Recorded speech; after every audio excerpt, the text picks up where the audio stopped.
On this video, I am going to be looking at the Greek text of Revelation chapter 17. And what I'll be doing is reading the text in Greek along with a grammatical analysis and a brief commentary. We now come to a description of Mystery Babylon, which represents Rome. And the Greek reads, beginning in 17:1, Kaeothen eis ek ton hepta angelon, ton ekanton tas hepta fialas, kai alalesen met emu legon. And one out of the seven angels came who were having the seven bowls and spoke with me. Eothen is your aorist indicative active third person singular from erchomai. So one came out of the seven angels who were having, ekanton is from echo, it's the present active participle genitive plural from echo, who were having seven bowls and spake. And lalesen is from laleo, the aorist indicative active third person singular, spake with me, legon, saying. Legon is from lego, it's the present active participle nominative masculine singular from lego. Duro, uh, decum, dexo soi ta crima tes pornes tes megales tes kathemenes epi hudaton palon. That is, I will show to you the judgment of the great harlot who is sitting upon many waters. Dexo is from deknumi, future indicative active, first person singular. I will show to you the judgment of the great harlot who is sitting.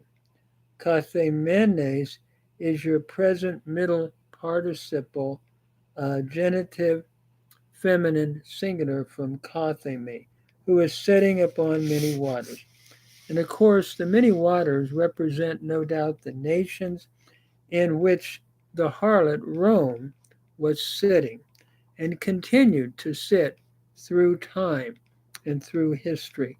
Rome becoming, could we say, a symbol of the world system itself, would be one interpretation. Methes apornusan hoi basiles tes ges, kai emethus thesan hoi katoikuntes tain gain ek tu oinu tes porneas al tes. That is, with her the kings of the earth committed fornication. Epornusin, epornusan is your aorist indicative active third person plural from pornuo, to commit fornication. So the kings of the earth committed fornication at the time that John is writing, but then really we could say through time, if Rome can be a symbol of the world system, even including the last world system in the way it will end up. Kai emethus son hoi katoi kuntes. That is, and the ones who dwell on the earth were drunk. From methusko, it's the aorist indicative passive third person plural. The ones who dwell upon the earth were drunk. Katoi kuntes is the present participle active nominative masculine plural from katoi keo.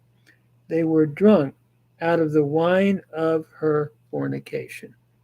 So Rome caused many kings of the earth to drink the wine of her fornication, and they were drunk, John is saying. Kai apanekin me es ereman in pneumati. And he brought me. He brought with reference to me.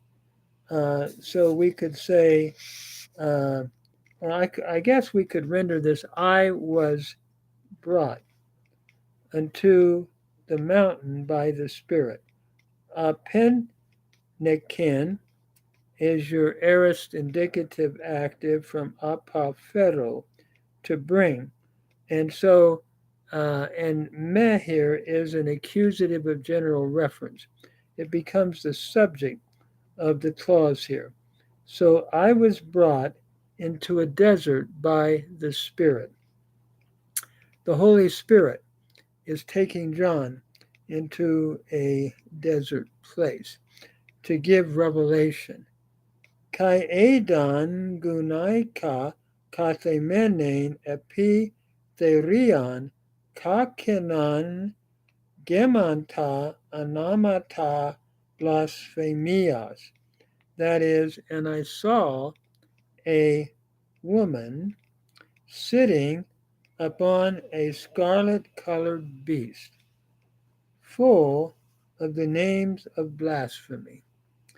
Adon is your aorist indicative active, first person singular from charao. So I saw a woman sitting. Kathemenes is your present participle middle, accusative feminine singular from kathemi. So I saw a woman sitting upon a scarlet-colored beast, full. Gemanta is from gemo. It's a participle. The beast was, I saw a woman sitting upon a scarlet-colored beast, full of the names of blasphemy. Here we have from gemo a participle, accusative singular from gemo, full, or being full, I'm sorry, a plural, a participle plural from gemo, full of the names of blasphemy. And of course, that woman represents Rome. Ekon kephalas hepta kai kerata deca, having 7 horns and, or 7 heads, I should say, and 10 horns. One is reminded of the hills of Rome by 7 possibly, and the 10 horns looking at fullness of power, going back in the Hebrew Bible, possibly to the book of Daniel, but basically the 10 horns representing power. And of course, Rome in the first century was all power, was very powerful. It was the kingdom of the world, so to speak. And we see it in the world system through time, and even in the final wrap up, if we could understand Rome as a symbol of the world system. Kaihegune ein perebeblemene porfurun kai kakenon kai kekrusomene crucio kai litho temio kai margaritais. That is, and the woman was clothed, or had been clothed. Here we have in perebeblemene, a perfect passive participle, feminine singular from parabolo, to be clothed. And ein is a periphrastic going with it, that is, a woman having been clothed. In purple, porufon, and scarlet, kakinon. In other words, Rome was known for those colors, pearl, and scarlet, kai kekrusamene, and inlaid with gold. Krusao, to inlay with gold, having been inlaid with gold. Here we have a perfect passive participle feminine singular from krusao. Inlaid with gold, kai litho timeo, and with precious stone, kai margaritais, and with pearls, ekusa paterion crusun in te keri altes, having a cup, a golden cup in her hand. The woman had a golden cup. Ekusa is your present participle, a nominative feminine singular from echo, going back to gune, having a golden cup in her hand, full, gemon, bedel lugmaton, full of blasphemies, kaita akatharta tes porneas altes, and the uncleannesses of her harlotry. So she's full of blasphemy and the uncleanness of her harlotry. And I think certainly John, I believe, is thinking about the Roman Empire and what was going on.